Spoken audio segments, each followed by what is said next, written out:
Newark, New Jersey. The year is 2024. William Harrington High School.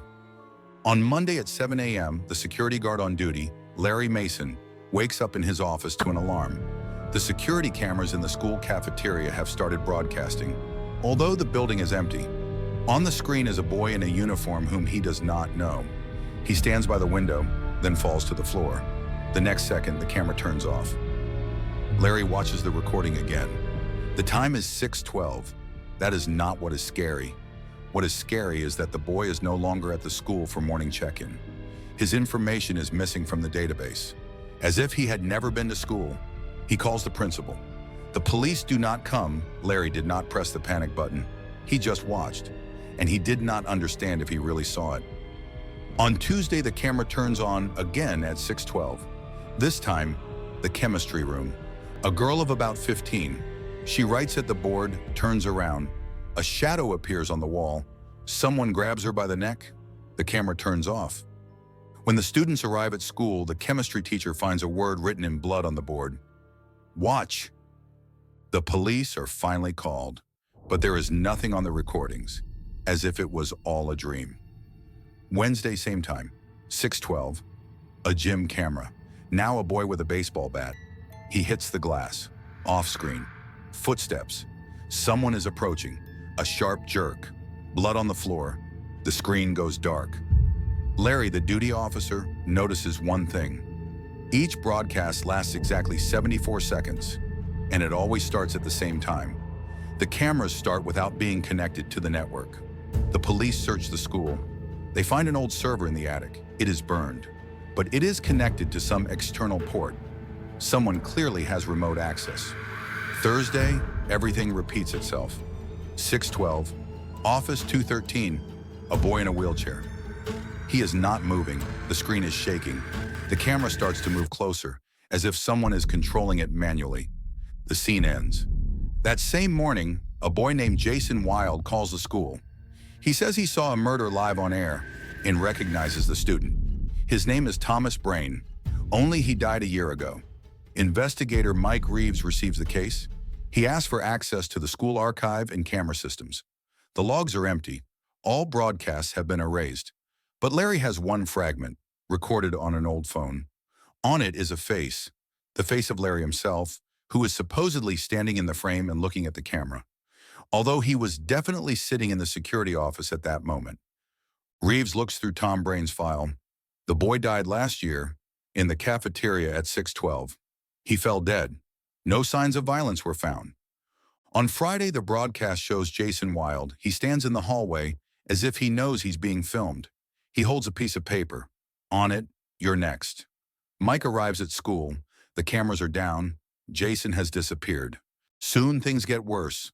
New broadcasts appear at night, now not only from the school, but from the students' bedrooms. Someone connects to their laptops and shows them their dreams. In one of the dreams, a girl sees a history teacher dismembering a body. In the morning, the teacher does not come to work. A day later, he is found dead in an abandoned building. Just like in the dream, Mike Reeves sees the number 74 more and more often.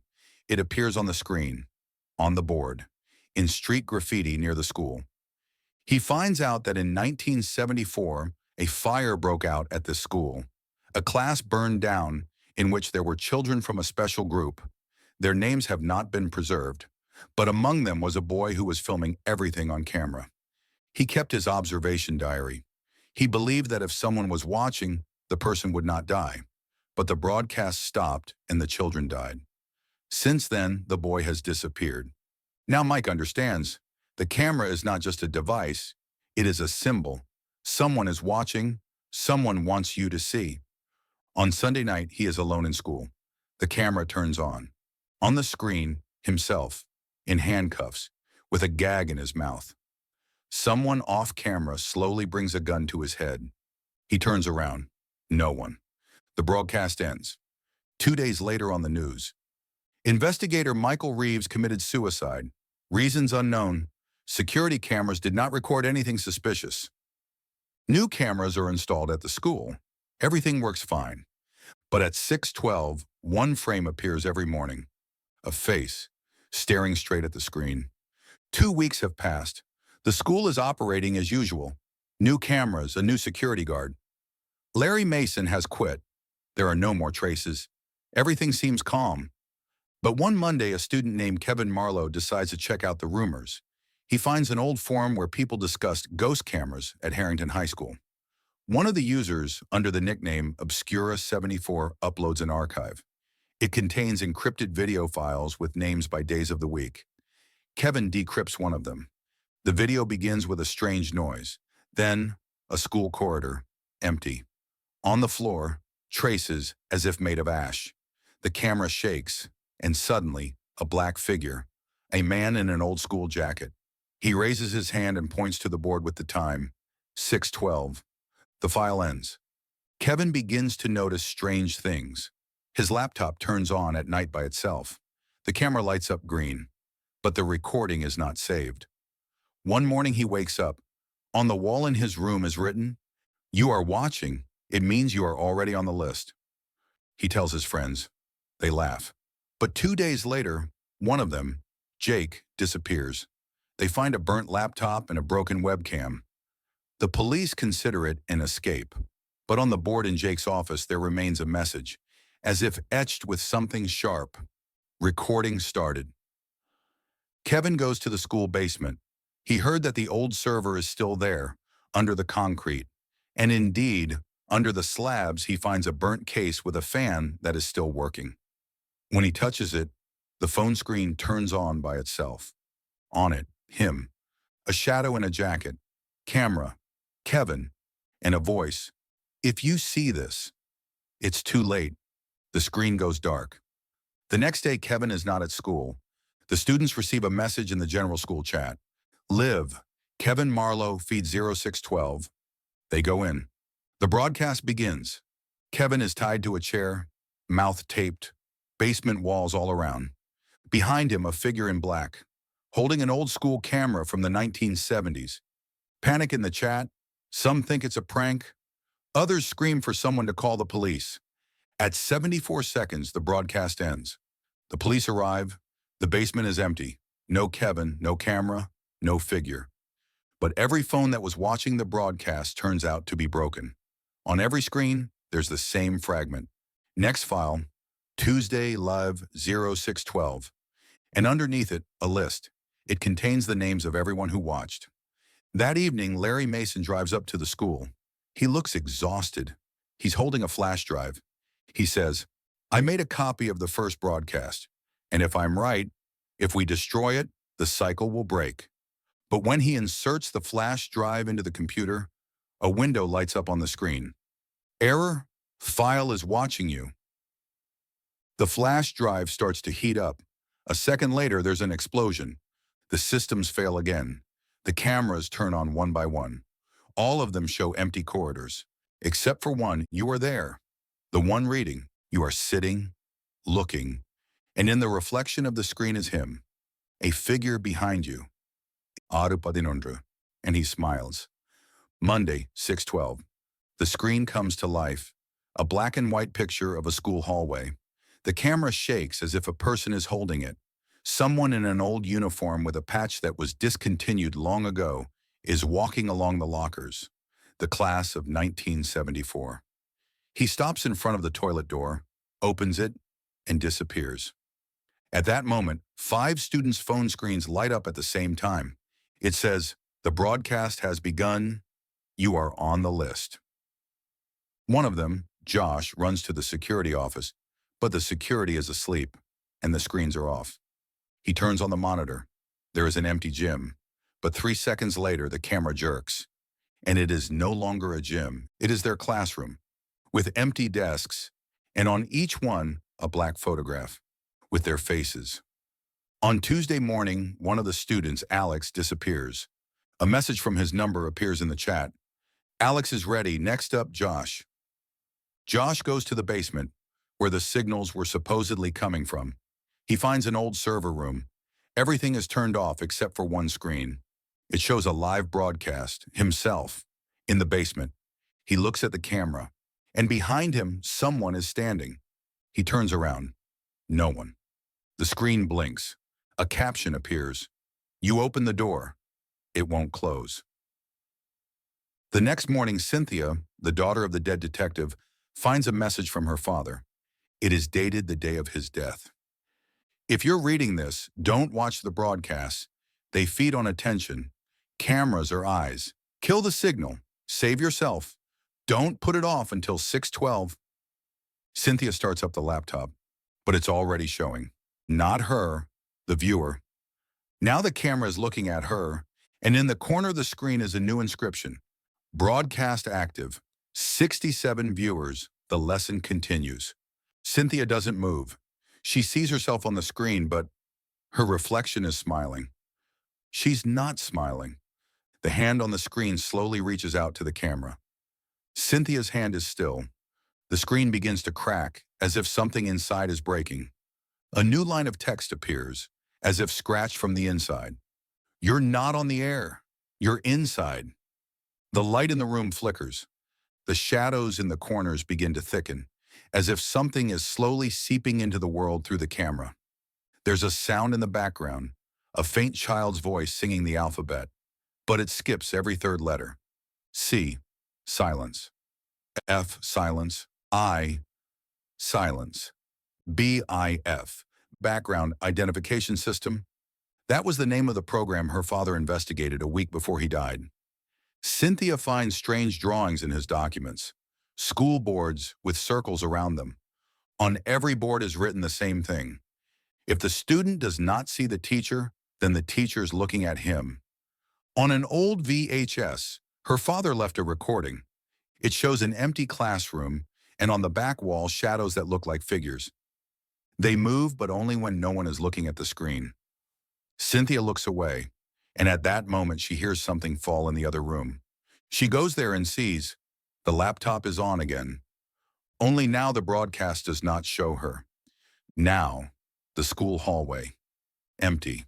But with each passing second, the figures are getting closer. Not by steps, but as if jumping the distance every time she blinks. Cynthia pulls out the cable. The broadcast does not stop. No more wires, no antennas. The transmission is coming from inside the school. On the wall of her room, a new inscription appears, as if scratched by claws. You crossed the line. You are now visible too. A notification on the phone. 1 minute left until the start of the lesson. The teacher is connected. She looks into the camera and a voice similar to a child's, but too distorted, speaks from the speakers. Lesson number 74. Topic, death through the eyes of a student. Method, broadcast. Observers, 74. You are the last one. And then the screen goes dark. But behind her, someone whispers, don't be late. Kale 6 மணி 12 நிமிடம். 6 மணி 11 நிமிடம். Silence. Cynthia sits in the car at the gates of the old school, long closed after Incident 74. The building is surrounded by a rusty fence. The windows are boarded up, but the light is on inside. It pulses, like breathing, as if the school is alive. She checks the camera. The broadcast is active again. Only now it goes both ways. On the screen is an empty corridor, but the sound is not empty. Raspy breathing, heavy footsteps, and again the child's voice. Good morning, class. Today you will die. Kale 6 மணி 12 நிமிடம். The school locks open with a metallic groan. Cynthia enters. The floors creak under her feet. The air is damp, as if someone is breathing in her face. On the walls are old photographs of graduates. They all have black eyes. And under each frame are scratched the word, was a witness, became a part.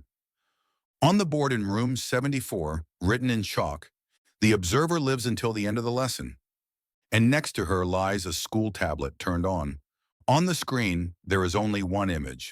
Her, sitting at the same desk. And someone is standing behind her. She turns around. Empty. But at that moment, the tablet vibrates, and a voice is already nearby, right in her ear. The bell has been missed. The lesson has begun. Water is dripping from the ceiling, but the ceiling is dry. She looks up. There is nothing above, but it's dripping. Black. There are faces on the drops, small like in school photos, only blurry, stretched out, as if screaming.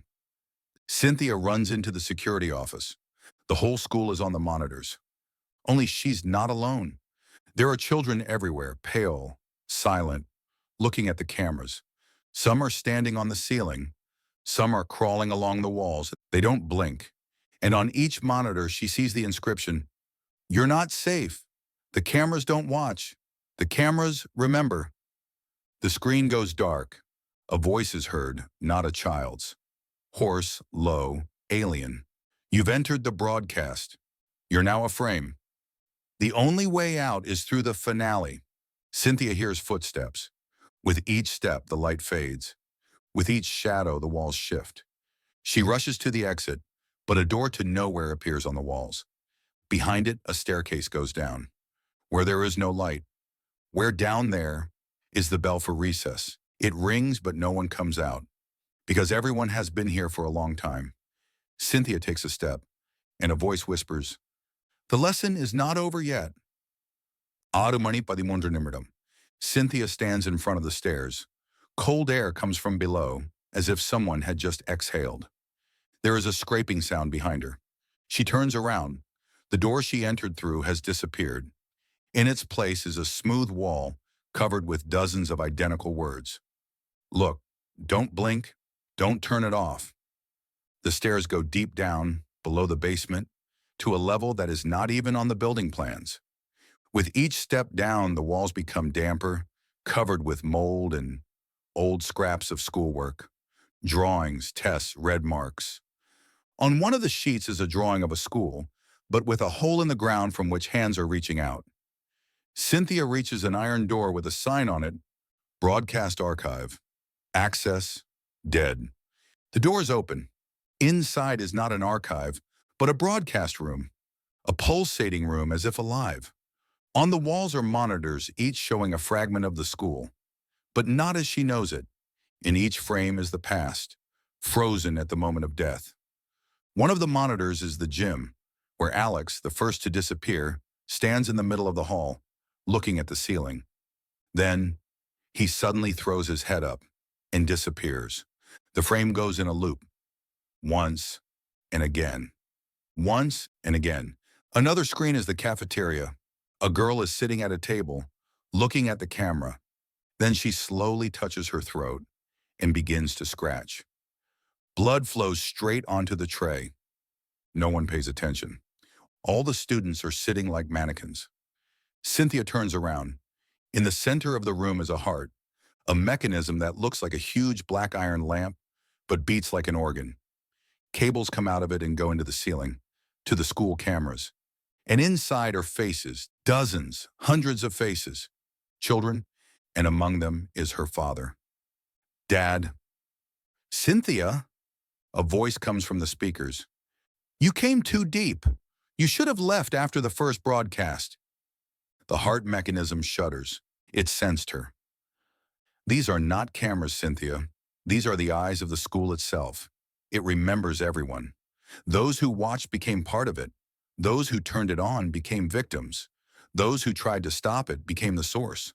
Cynthia comes closer. Her hands are shaking. There is a button on the remote. "Erase the broadcast."